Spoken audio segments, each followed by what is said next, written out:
You don't have to have it all together, and you can have fun. You can enjoy this time that you're on LinkedIn. It doesn't have to always feel like business. And my dad recalls the American GI approaching him in uniform, looking larger than life. And even though my dad was kind of afraid of who this person was, they approached him with kindness and candy. He always says, with kindness and with candy. And there was just something about that moment that he just felt like they were delivering a sense of hope. I appreciate it when people come up to me and say, "Oh, thank you for your service." And I'll look back and I'll look at them and say, "Well, you're welcome." In my heart, if I have the opportunity, I will always tell them, "I gotta tell you, it's been such a privilege and it's such an honor for me to serve." And the purpose of economics is to take a chaotic, confusing, complex, crazy life, find a point so that we can move straight forward in life. It always starts from the top. It always starts with the leader. And it always begs the question, to what extent are you willing to bury your ego, right? Hey, listen, you guys, before I give you 1 ounce of constructive feedback, can I please hear 2 or 3 bits of constructive feedback from me? Would you guys please be willing to share with me an area or 2 that I could definitely use some more? One of the greatest joys of parenting that I hope every parent experiences is finding that season of life where all of a sudden you look at them and they're always your child, but you look at them and you see this young adult friend. So I'm Alex Ward. I am a messaging expert. I'm a keynote speaker and the founder of Core Story. And I work with leaders and brands to help them speak with guts, heart, and real clarity. And essentially, that's what this podcast is all about. It's an extension of that.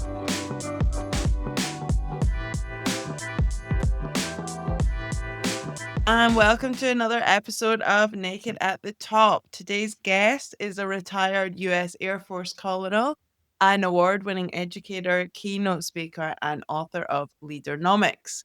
This conversation is about leadership, legacy, and the power of showing up fully as yourself. Seung, welcome to the podcast. It's great to be here, Alex. I just am so happy that we get a chance to talk. Yeah.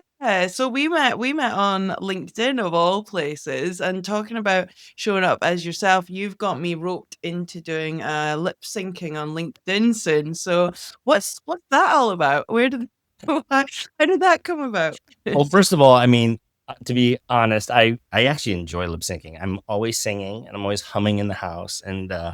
And so I just kind of like, my voice isn't that great. So lip sync is good for me because I can enjoy my songs without having to hear my voice.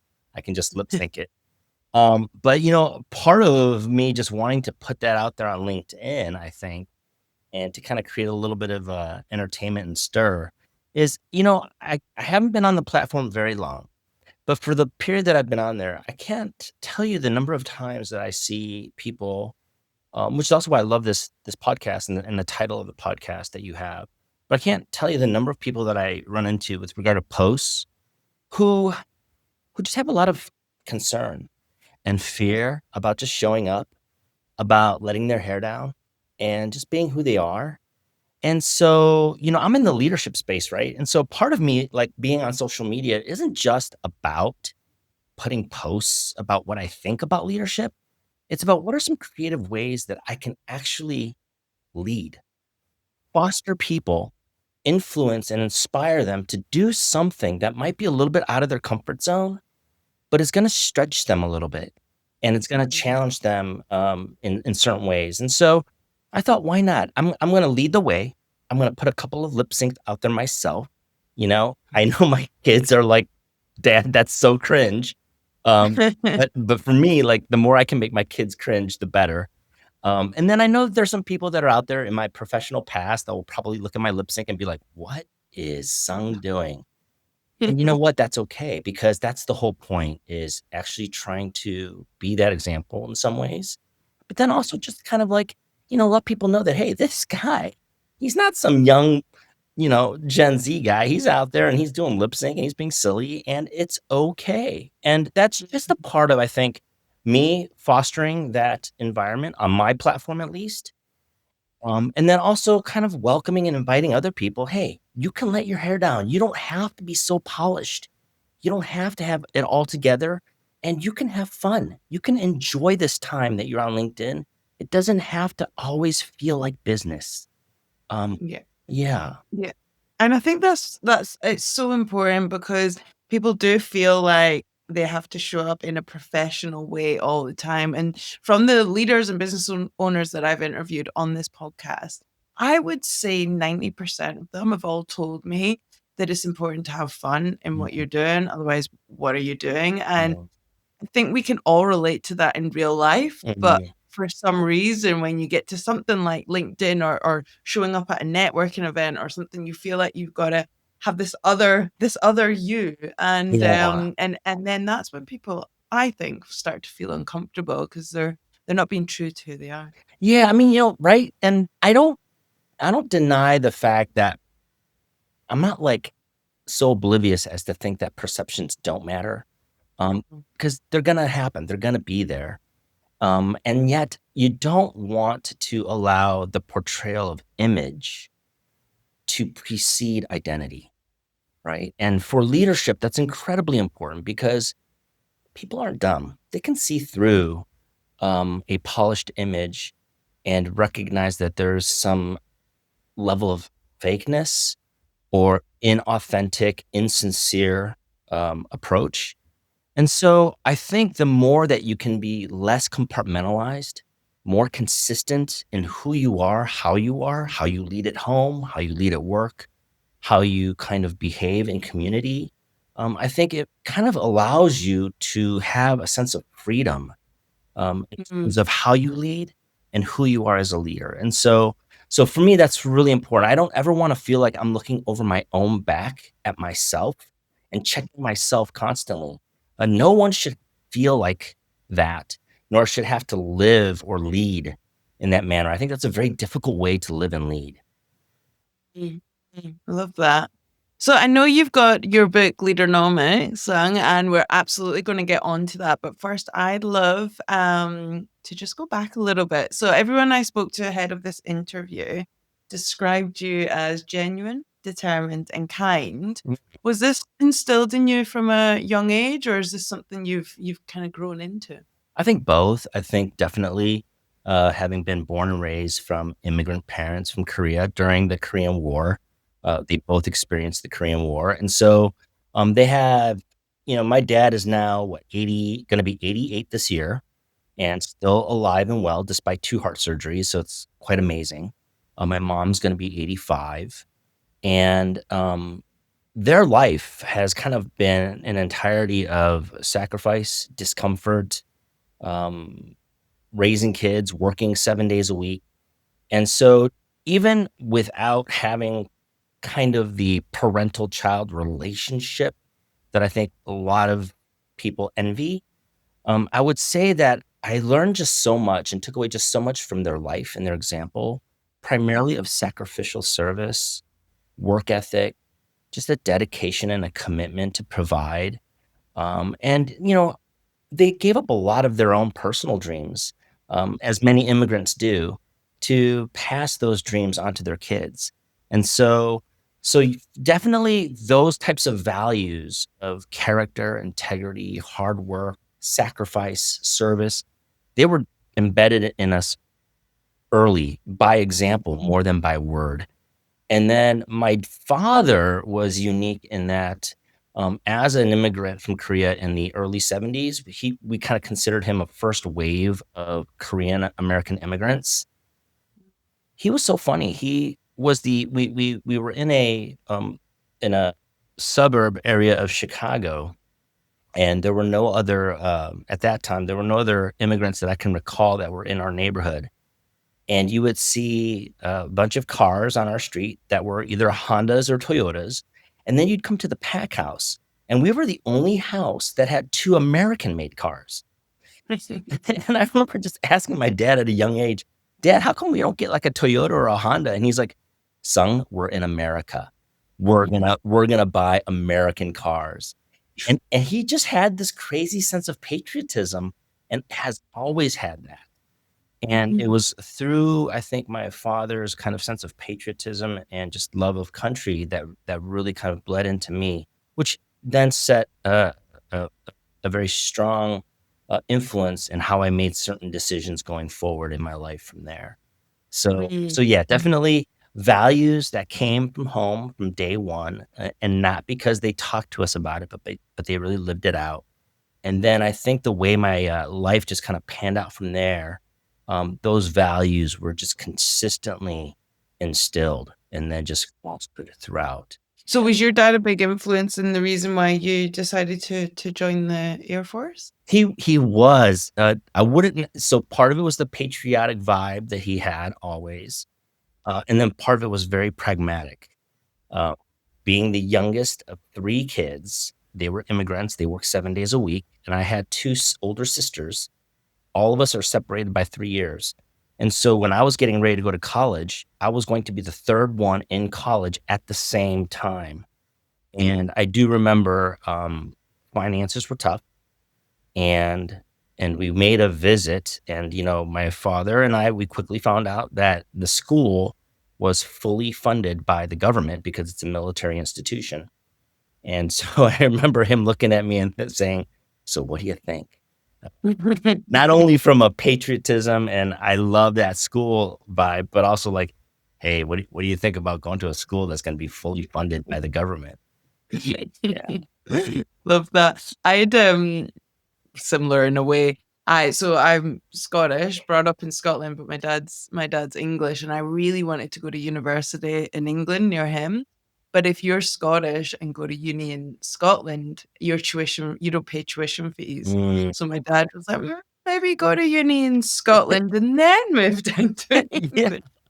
Okay, I get the hint. You know what? And you know what? You can't fault them, right? I mean, it actually it just makes a lot of sense. But yeah, I would say that was for them a small portion. It was actually I felt even more obligated. I think I felt more obligated just because I kinda saw my parents' life and I saw my siblings, and I just knew, I just don't wanna add to that hardship. So, I think that Mm, was a little bit of a burden that I put on myself. right, Yeah. right. And how long were you in the Air Force for? So, the Air Force Academy itself was 4 years, Mm. and then the commitment because of that government-funded education, you had a commitment to serve on active duty for 5 years. And my plan at the time was to be 5 years and then go do something else in life. And I literally blinked my eyes, and next thing I knew, 25 years had passed, in the Air Force. And so, yeah, so between the academy and between the Air Force active duty, it was about 29 years of my life from the time I was 17 until I retired, from the military back in 2017. So what kept you there? You know, you were gonna stay for 5 years. What kept you there for so long? Well, I think it's twofold. One, I think definitely the sense of purpose, something that's larger than yourself, right? So, you learn pretty early that there is an aspect to the freedoms that we enjoy as a free country that aren't free, right? Somebody is protecting those liberties, somebody is defending those liberties. And, going back to my father, he didn't speak about it often, but he did convey to us, pretty strongly in some of his own personal stories of how when he was, in Korea during the Korean War and he was in North Korea, he and his brother fled, um, assuming that the rest of the family would join them in South Korea, and the rest of the family never made it, and so it was just him and his older Mm, brother had made it to the South, and together they were, on a refugee camp, and their first experience with the military, with the American military soldier, was on that refugee camp. And my dad recalls the American GI approaching him in uniform, looking larger than life. And even though my dad was kind of afraid of who this person was, they approached him with kindness and candy. He always says, with kindness and with candy. And there was just something about that moment that he just felt like they were delivering a sense of hope to him, to his brother, and he's never forgotten that. And he always tells that story, and whenever he tells it, there's always a tear in his eye, and he just always finishes by saying, "I never forget that." And Oh, and so he had a, in his heart to convey to me, when I was at the academy to say, "Hey, son, you don't have to be there, but the fact that you're in the military, mom and dad are so thankful, and our family as a pack family, we're so thankful because we just feel like there is this huge debt that we owe to the American soldier. Because if it wasn't for America's presence in Korea at that time, who knows where Korea would have ended up, uh, in that war and down the road." And so he made a very, strong emphasis that the liberties that we enjoy now as a family in America, the fact that mom and dad get to raise you guys here in a free land, that your sisters and you get to go and get a college education, that came on the backs and the lives and the sacrifices of so many who were lost in the Korean War. 37,000 American lives that were lost in the Korean War. And so he made that, a very strong point of emphasis to me, and to basically say that, every day that you serve in the military, it's kind of like payback for our family. And it's something that mom and I are so proud of, right? We really value that. And initially, Alex, it was his story. I didn't ever feel like it was my story when I was growing up. But then there did come a point when, as he was sharing this story for the umpteenth time, something just resonated with me, and it became my story too. And it became a story for not only our family, but for generations to come, in our family. So I've always felt that it wasn't so much a paying it forward as much as it was a paying it back, and remembering, how we got to where we are and why we get to enjoy the freedoms that we do. And it's never, and so it's always been, for me, it's always been a privilege to be in the military. I appreciate it when people come up to me and say, "Oh, thank you for your service." And I'll look back and I'll look at them and say, "Well, you're welcome." But in my heart, and if I have the opportunity, I will always tell them, "I gotta tell you, it's been such a privilege and it's such an honor for me to be able to serve." And I've always felt that way. And I think that sentiment and that feeling has persisted with me, throughout 25 years that I was in the service. oh, wow. So it's very symbolic for you, It really. is. It's I think it's, Yeah.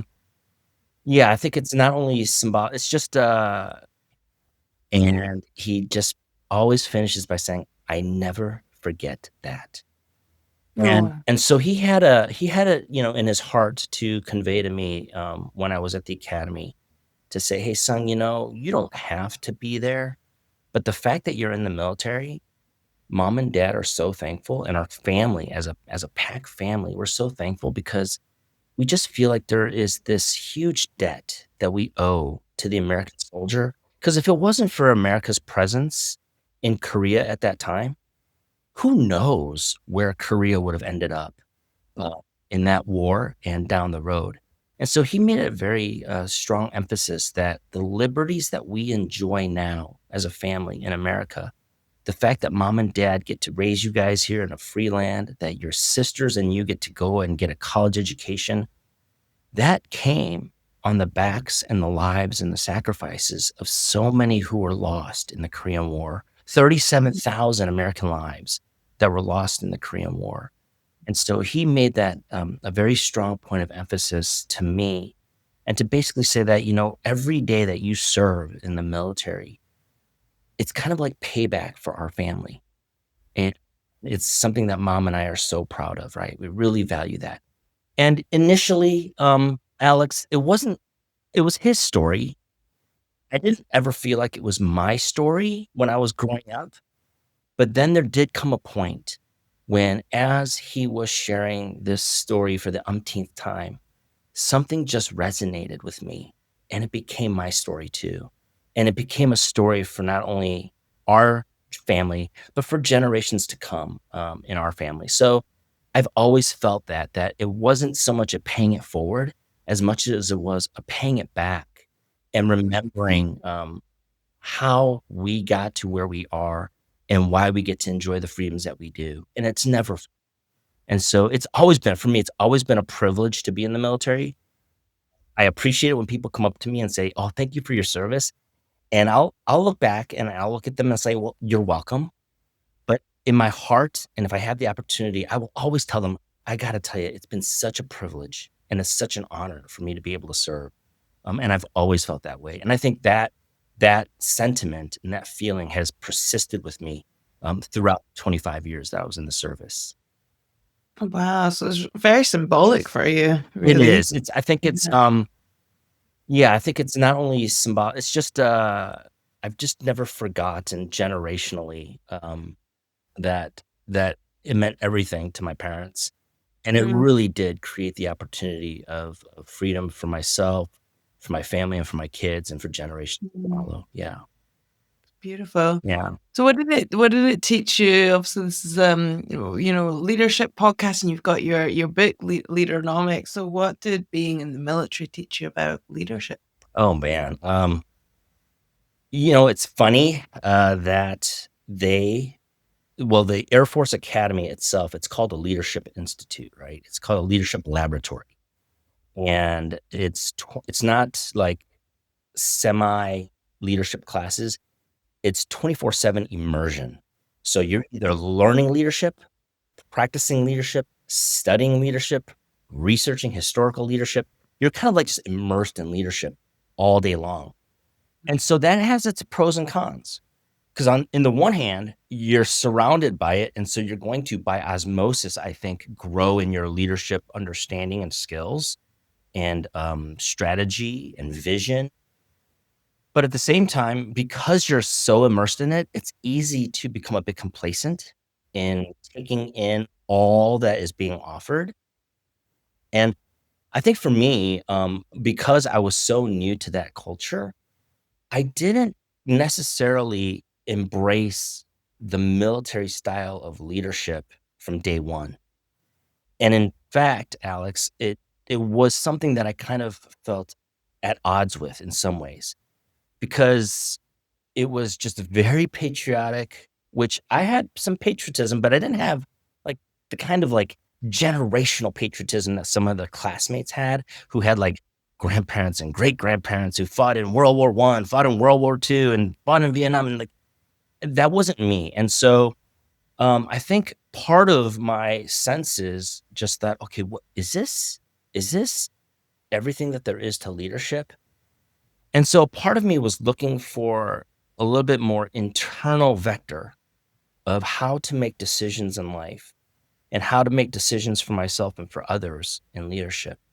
And surprisingly enough, it didn't come by way of the military in terms of all of the military indoctrination.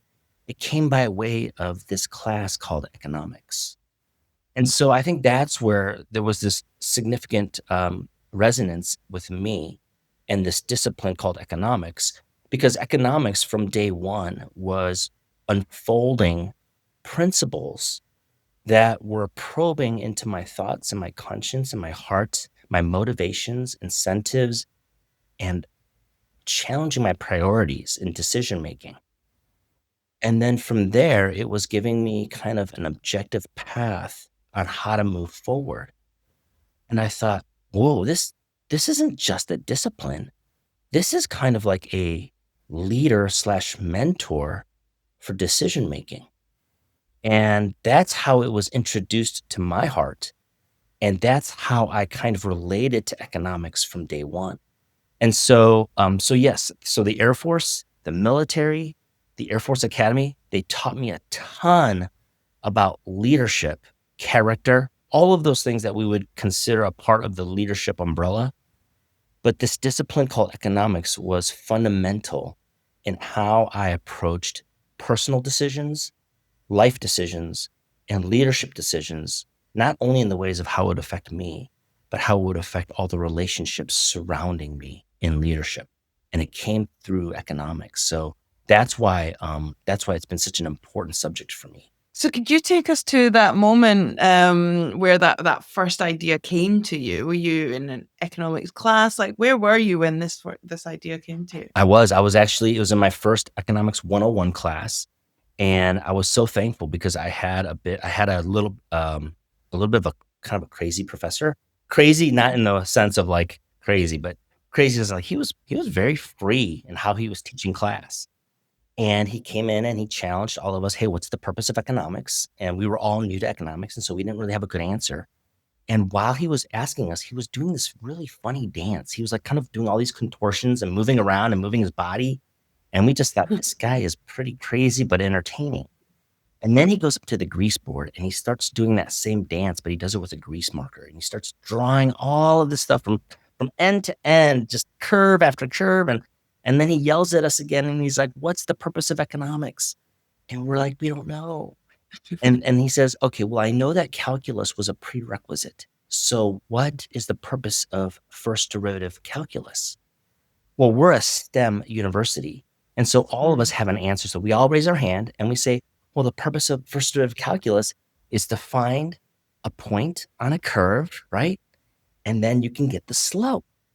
And he goes, exactly. He goes, just like first derivative calculus, we're going to use a lot of calculus in economics because the purpose of economics is to take a chaotic, confusing, complex, crazy life, find a point so that we can move straight forward in life.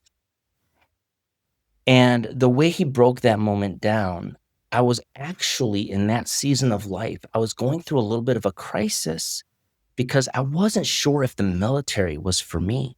And so I'm in this class wrestling with all of the variables, the pros and cons of should I stay in the military? Should I leave the military?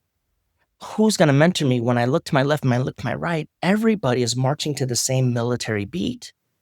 I needed some type of mentor outside of the military.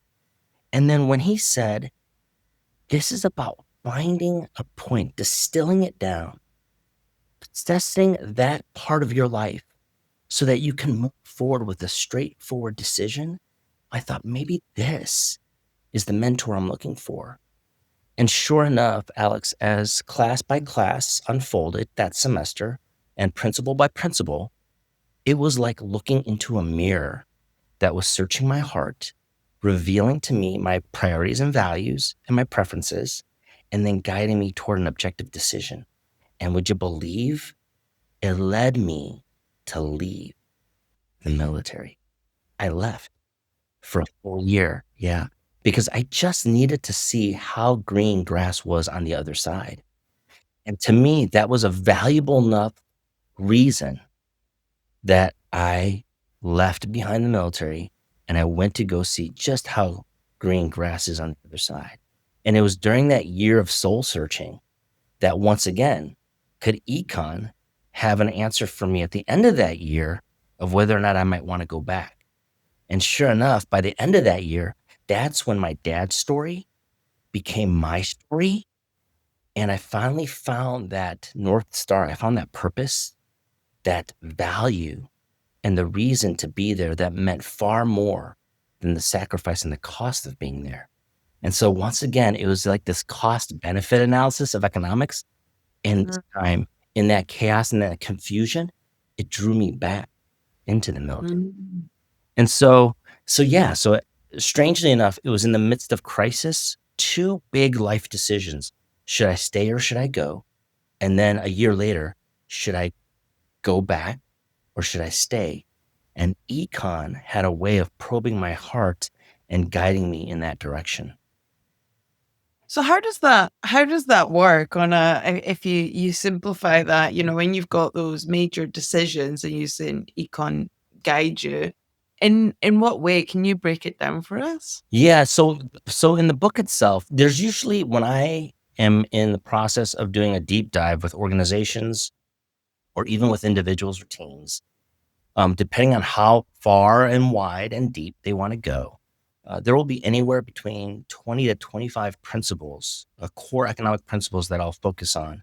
And we'll just kind of deep dive into all of them. But for the book's sake, I've focused on 10 core principles that I think give a really good framework for how econ can be what I call the greatest decision mentor of all time, right? So it gives you this framework across any and every decision, life decision, whether you're a leader, whether you're a parent, whether you're a CEO, it'll give you a framework for that decision to make. And the essence of economics really is this notion that when you take a look at least the nature of economics, the definition from an academic standpoint is it's the study of individual choices. So how does that work on if you simplify that, when you've got those major decisions and using econ guide you, in what way can you break it down for us? Yeah, so in the book itself, there's usually when I am in the process of doing a deep dive with organizations or even with individuals or teams, depending on how far and wide and deep they want to go, there will be anywhere between 20 to 25 principles, core economic principles that I'll focus on. And we'll just kind of deep dive into all of them. But for the book's sake, I've focused on 10 core principles that I think give a really good framework for how econ can be what I call the greatest decision mentor of all time, right?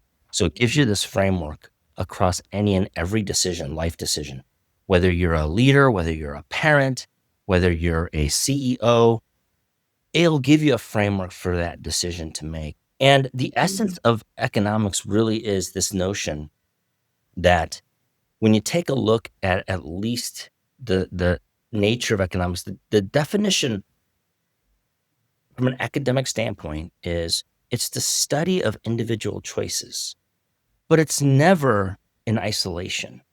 There is no economy that ever functions in isolation. It's always functioning in the context of a relationship. So it's the study of your individual choices in the context of relationship. And so if you think about that, right, that's leadership. That's not only in terms of markets where you have supply and demand, consumers and producers, employers and employees. That's also in the relationship of leaders and followers. How does my individual decision have an impact in the context of relationship? That's a market. That's a market. And so when we make our decisions, right, it's not just a matter of what is the best decision for me. It's what is the best decision for me in the context of relationship. And that changes things. And what it then gets into is it doesn't just get into an assessment of dollars and cents and market value, because the minute you see things in the context of relationship, human relationship, then it's always about more than just dollars and cents, because all of us carry an intrinsic inherent value more than a price tag. And so when you make those decisions, you have to recognize that they're going to have some level of intrinsic inherent effect on somebody else. Mhm. Right. So it really helps you to break down a major decision and look at the ripple effect of what that decision will be on others in your environment. So it really helps you make that decision from all different angles. Absolutely. And, Okay. like it sounds almost elementary to the point of silly that when you talk about leadership and, the age old phrase comes up, oh, yeah, leadership is about taking care of your people, right? Or leadership, obviously, you have to have some level of EQ, listening, understanding, compassion, love, care. Uh, that's all involved in taking care of your people. And it just sounds like, well, of course, until you look around and people will say that all day long. But when push comes to shove, what you end up seeing oftentimes is people retreating back to a market assessment of people. and valuing people strictly almost from a commodity perspective. That your value to me is only as great as your salary, right? So if your salary is, let's say, $30,000, well, that's your market value to me. How sad is that, right? And oh, if your salary is, oh, you're a CEO, you're making 5 million a year. Oh, your value is this. And so it's so obvious that all of a sudden you see people treating people, leading people, talking to people in different ways simply because of their position, their salary, and their market value. And what they've done, and they don't even realize it because it happens so often, is they have begun to commodify that relationship. They have begun to see that relationship not for the inherent priceless value that it carries, but for the transactional commodification value that it holds according to the market's analysis, right? And so when you do talk about leadership and you talk about the inherent value of people, as simple and as basic and as elementary as it sounds, in practice, I am finding that it is still a massive paradigm shift on a daily basis. To practice it wholeheartedly and sincerely, it is a paradigm shift. Mhm. So you're taking this, so you're training companies and things with this concept. What's the kind of aha moment you see people have when you're kind of going through this work with them? So I think the first biggest aha moment is, and we start individual, we start personal, because, and this is part of where it gets to be a bit naked from the top, right? So if leaders really want to implement this notion of priceless leadership and priceless mentorship across their organization, and they want to bring in the framework of economics, moving them from market value to inherent priceless value in how they build their culture and in how they relate to people in their organizational market structure. If they really want to do that, it always starts from the top. It always starts with the leader. And it always begs the question, to what extent are you willing to bury your ego, right? To what extent are you willing to be naked, to see, to be transparent, to recognize your blind spots, your flaws, acknowledge it, maybe even apologize for it, and then have this willingness and this accountability to stick to say, I will bury those systems. I will bury some of those false standards. I will bury my decisions that have been stuck going nowhere. I am willing to take feedback as the leader and bury the things that need to get buried for the sake of the organization and everyone else, right? So if I run into an organization, or if I run into a person that says, "Son, we really would love to see how you can incorporate economics and leadernomics into our organization," half the times we won't get past day one, because day one is my personal conversation with the leaders of that organization. And I will say to them, "So I love that. Thank you for coming and thank you for this opportunity. The first couple hours, I just need to talk to you and your leadership team, because it's going to begin with, to what extent are you willing to be transformed yourself? To what extent are you as a leadership team willing to hold each other accountable to make known those areas that may potentially be debilitating and obstacles and areas where you're stuck? How can you guys make that transparent? And then how can you guys hold each other accountable to not go back to that, to bury Mm. those areas, both personally and professionally, right? And if we can't make a commitment to that, then we really don't have a chance at implementing this system into your organization, because it's going to be perceived as hypocritical and it's going to be perceived as insincere. So it really begins with you.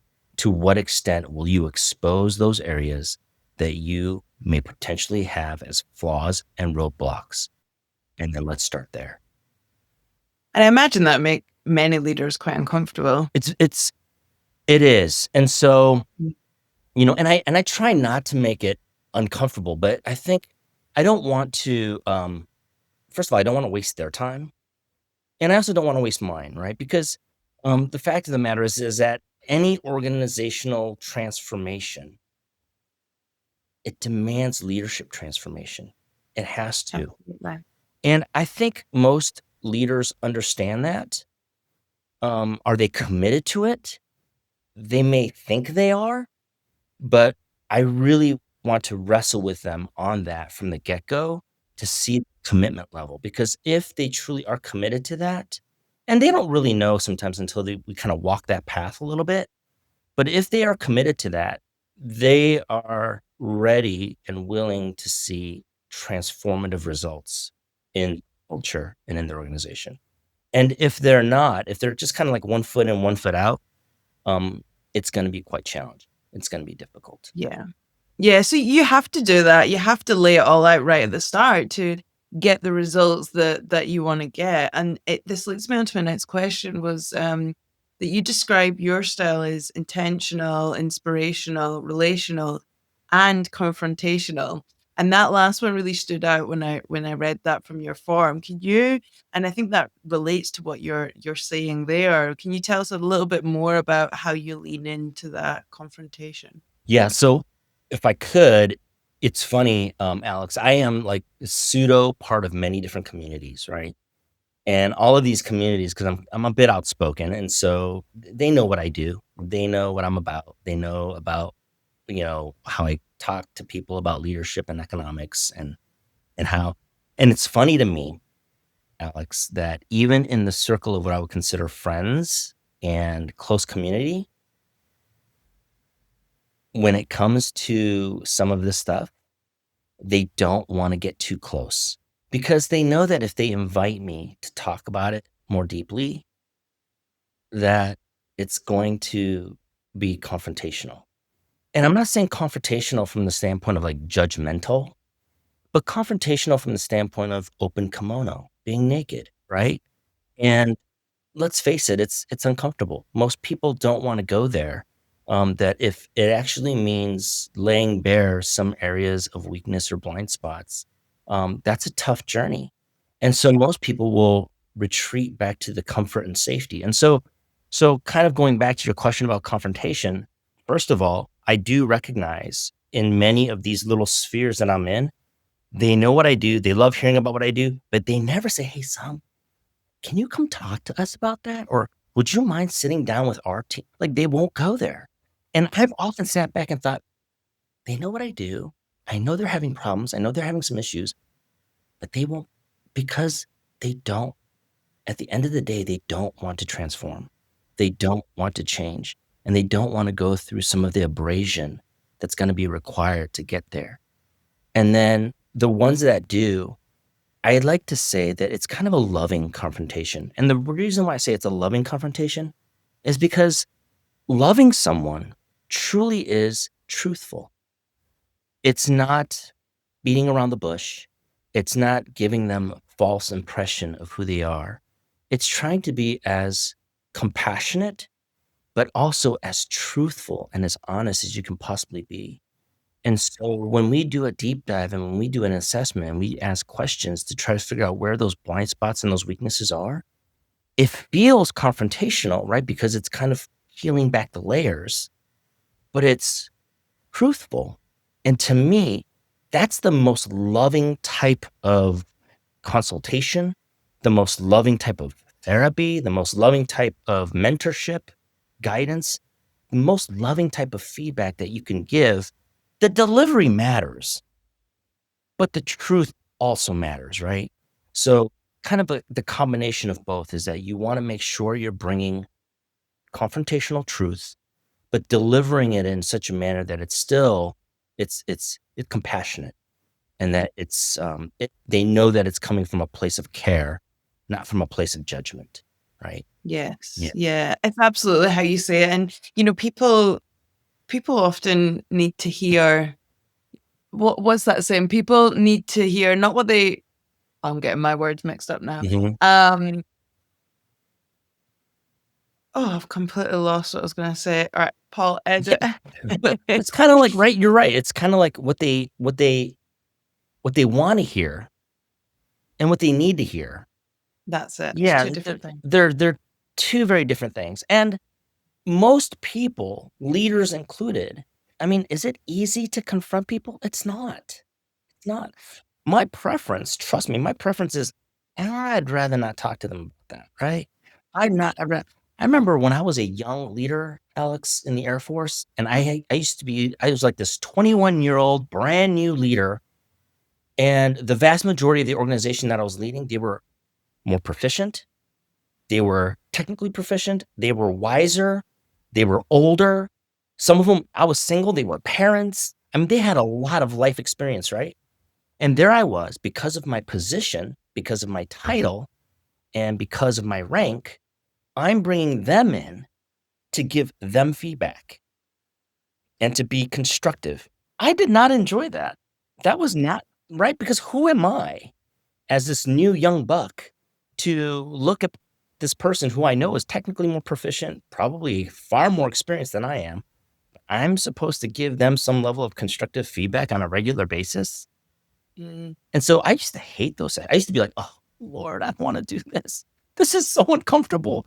And so you know what I actually did? I started doing? I actually started bringing in some of my more seasoned people, and I would say, "Hey, listen, you guys, before I give you 1 ounce of constructive feedback, can I please hear 2 or 3 bits of constructive feedback from me? Would you guys please be willing to share with me an area or 2 that I could definitely use some more? Because I truly value your expertise and your opinion, right?" And that really helped make it easier, not only for me to give them some feedback, but then also for them to receive it, because I was willing to take it from them. And so I quickly, in my leadership life, I quickly learned to first allow them to give me some feedback, because I so respected their years of experience and their wisdom, even though I may have had a higher platform in terms of rank or authority. Um, yeah, rank or authority really, it's it's it's leadership on paper, but it's really not leadership per se. yeah, I love that, and it shows your humility, and it probably it enables them to receive more when you've kind of asked for that feedback too, and Absolutely, opens up that conversation. abs Um, I'm intrigued, son, because when I spoke to your friend Amy, she said that you were, and this really surprised me. She said that you were a self-professed introvert, and I thought, okay, well, not sung that well, but he doesn't seem like an introvert. But then she also said that your friends aren't convinced. And she says that they think that you're an extrovert with a gift of connecting others. So, Mm. how does that make you feel? And where does this? I'd love to hear a bit more of why you're a self-professed introvert, because it doesn't seem to me like you are. Of Well, can I ask you a quick question, Alex? Wait, course. so where would you say you are on that spectrum? I'd say a bit of both. I would say I lean more to extrovert, and the reason being I need to be around other people to get my energy. So I work from home 2 days a week and then work in the city. And if I work in my study on my own for too long, I'm depleted of energy. I have no energy. And then so I need to go out to an event and connect with other people. And I'm Mm. like, oh, I'm energized. Wow. Before we got on this podcast, my energy was a bit low, and I already know this will give me more energy just by having this conversation, connecting with someone. So I think I do lean more to extrovert than introvert, but I have my introvert tendencies. And would you say that you have kind of been kind of ebb and flow that way throughout your life, or has it evolved over the years? It's definitely evolved. So when I was a young kid, I spent a lot of time alone. I played alone. I did a lot on my own. So I think that's maybe why, as an adult, I want to be around people, Mm. and it builds me up. But don't get me wrong, I need my alone time. I've got a 4-year-old and a 2-year-old. So anytime like they're in bed and my husband's out, I'm like, oh wow, this is such a gift to sit on my own for a few hours. So. It's so I call myself a self-professed introvert, because so in my youth, I was very extroverted, very. Like I just loved being around people, always wanted to be around my friends.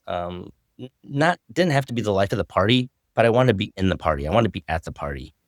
And I think that was my just how I was for a long time.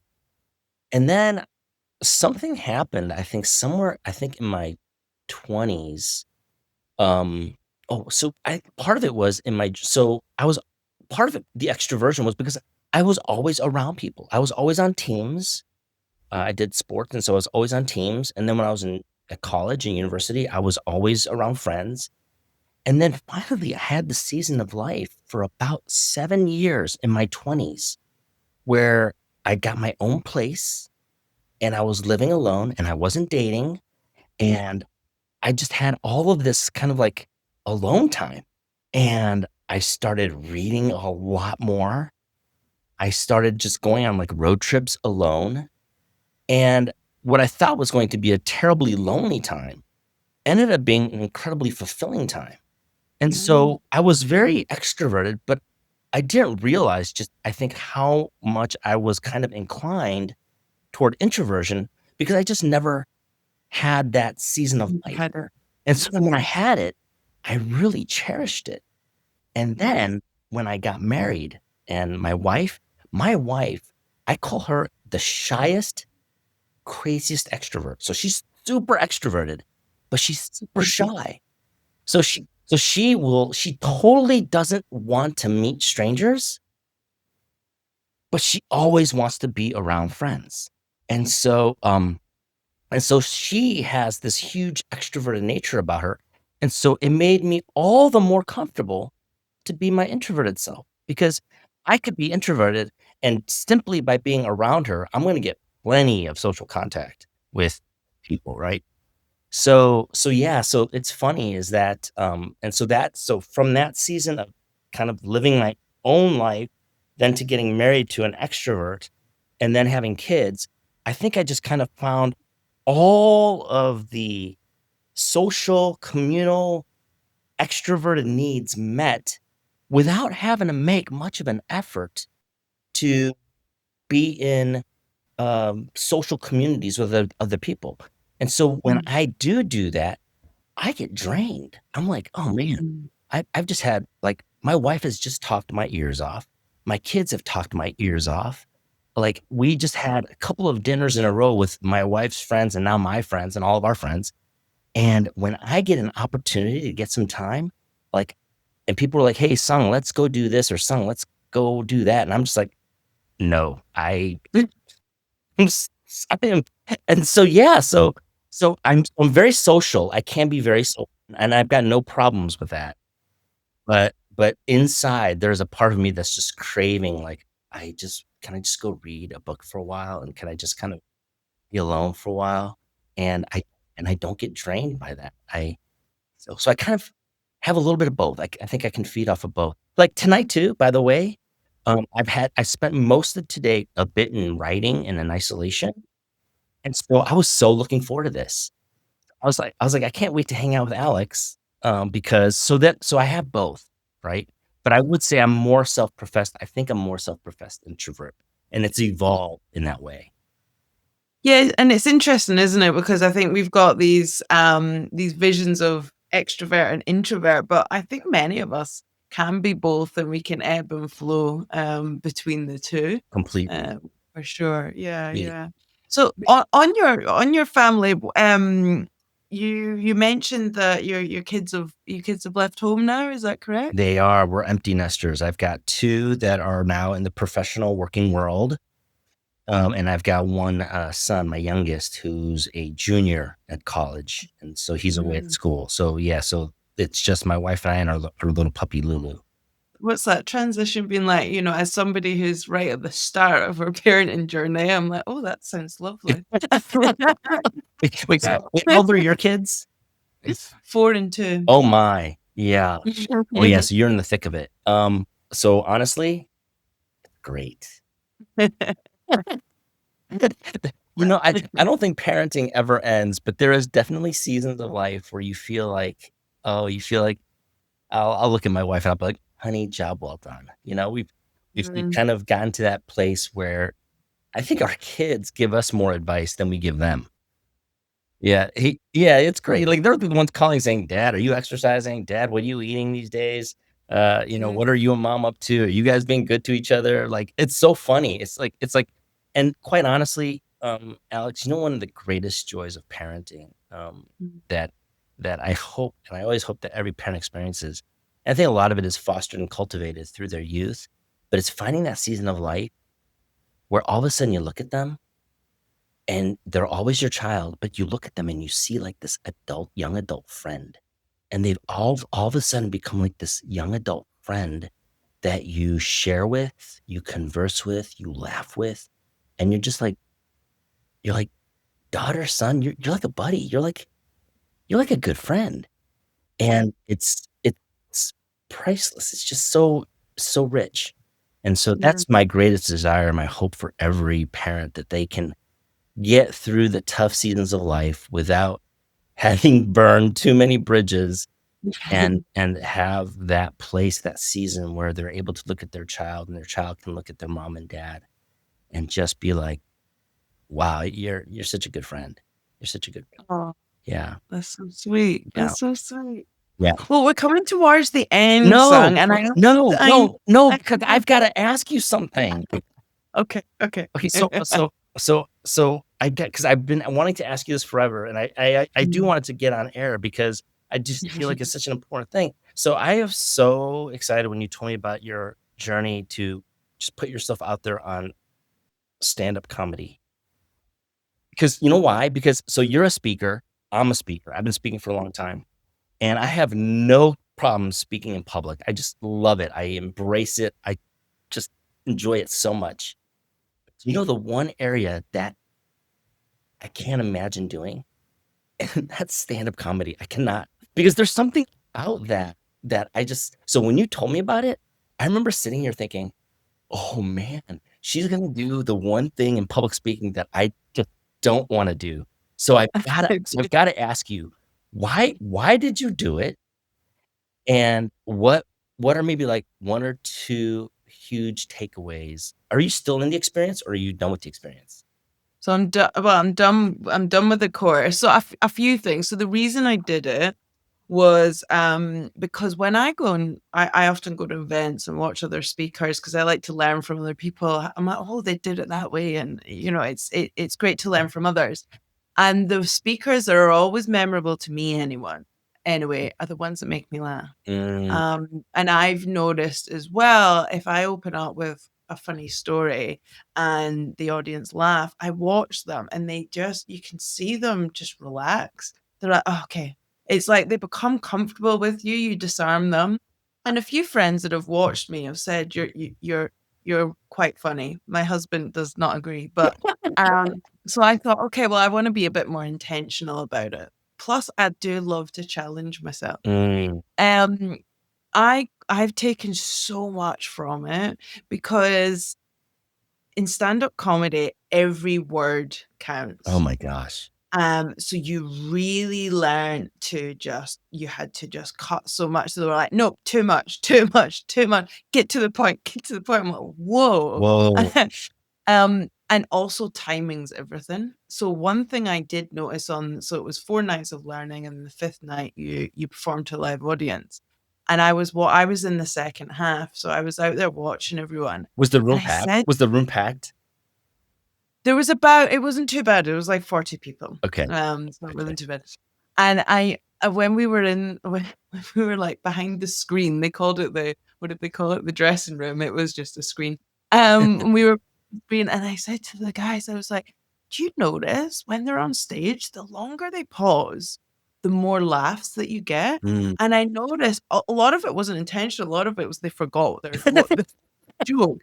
But the ones that just kind of just stood there, the audience started laughing, and it was almost like they were just catching up. And I've always known the power of the pause, but I learned even more there. And so I tried it out myself, and I really just let it and it's Oh, uncomfortable. But the more you just let it hang, the more people just out laughing, and laughter's infectious, right? So I learned so much, and there's a few of us that are gonna do open mic nights and things. It was really terrifying. I came off because a lot of people before they went on stage, they were having a few drinks, and I don't drink. And I was like, "Oh, I'm getting nervous." And they're like, "Just have a few drinks." So I was like, "No, I don't drink. I'll just feel the full effects." And when I came off, I was, because I love getting on stage, Yeah. but when I came off, I was shaking. My No. eye went funny, and I was like, I think I'm gonna pass. But it was really scary, but it was so exhilarating. I've bungee jumped, I've skydived, and nothing came close to that Wow. feeling, that rush. So I think my challenge to you, Sung, is to give it a go. Seriously. So, I mean, that is so awesome. So, did you feel like you had to be, because you're a pretty free flowing speaker. I don't get the sense that you're like one of those people with notes and like you have maybe an outline, but you don't have like, and you have certain points, but you're not stuck to. Did you feel like you had to be really scripted in your? Yes and no in terms of, so you'd plan out the jokes, so you would know the jokes, but it was just a case of saying it over and over again until it was just in your head, right? Okay. Because they always say, don't memorize it, know it. Mm, And so when I was on stage, I actually forgot two jokes, and I didn't even realize that I'd forgotten the jokes because I was just kind of in the flow. It wasn't until I went and sat back in the audience, I was like, I'd forgot my favorite joke, and I hadn't even realized because I was just. But yeah, you have to be really careful because mm, if you waffle, I think very like professional comedians can do a big long narrative, but when you're just learning, it's just like yes. joke, joke, joke, because you haven't learned the craft enough to, go into a big narrative, Oh my like some of gosh. the comedians do. Oh my god. It's such a craft, right? Yeah, and but I learned so much, so I definitely keep doing it because I think it does improve your speaking for sure. And then was there ever a moment for you or someone else that you saw out on stage and joke just didn't land? Yeah, yeah, there was, yeah, Oh, um, but was it was oh, but, everyone did well. Everyone was just like, "Keep going." But one of the coaches is a comedian, and he said, because when we were practicing, if they told a joke and then we didn't laugh, they were like, "Oh, come on, guys, that was funny." And he was like, "No, don't do this. Don't let the audience know that you've shaken them. You don't let your confidence go down. mm. You just look at them and just you dare them to laugh. You just like Oh my you gosh. will laugh." Oh, I love that. I love that. Yeah. I'm so thankful you did that. I am going to try to find myself something like that and throw myself at that because I just think that is such a different aspect of public speaking. Yes, it is. Yes. Oh I'd my love god. you to try Oh my it. god. All right, so we're gonna go into the quick fire round before Oh, we close okay. out. Okay. Okay. So I'm just gonna ask you a few quick questions that you give me the first thing that comes to mind. Oh So my. what's your personal mantra right now? Oh, priceless people deserve priceless leadership. Love that. HIIT workout or hot coffee, which one wins in your morning? A workout or hot coffee? Hot Yeah. coffee. One book or thinker that shaped your life? The earth shaker that shaped my life. Whoa. Marriage. Oh, Yeah, that for I sure. love that. One moment recently that made you feel joy. Holding my book when it was done and hearing my 88-year-old father say how proud he was. Oh, I love that. Yeah, I love that. that was I can awesome. imagine that must feel amazing. It felt really good. Yeah. Mm, amazing. Well, that's the end of the quick fire round, and just the last question is just a gift to all the listeners. I'll pass it on, if you will. So, if you could pass on just one belief or insight about leadership to the next generation, what would it be? Leadership done right is incredibly hard, but it's the most rewarding calling you could ever imagine. So don't hide from it. Run toward leadership, but run toward it with the right motives, the right training, and the right heart. It is the most rewarding thing that can ever come into your life. And because of that, it's also the hardest. So yeah, I am a big fan of leadership. Run after it, run toward it. Hear the calling. We're all called to it to some degree, and we should race to it. Oh, thank you so much, Sang. So if people want to find more about you, where can they go? Where can we buy your book? Yeah, so I'm out there on LinkedIn for sure. You can find me on LinkedIn. And then you can also find my book on Amazon.com. I'm also out there on Barnes and Noble and bookshop.org. And then I also have my website, leadernomics.org. And then I'm just one of those very approachable guys. So if you connect with me, DM me, even send me an email, leadernomics@gmail.com. I'm just very approachable. So connect with me and I will respond back to you. It won't be a bot. It won't be an AI. It'll be me. And I just love relationships. Yeah. Alex, I want to talk longer. Oh, no, I'm sorry. Thank you so much for coming on. It's been amazing. Thank you, Alex, so much. And thank you for just just thank you for having me on your show. And I just love this show. I think it's so great. Thank you, Sung.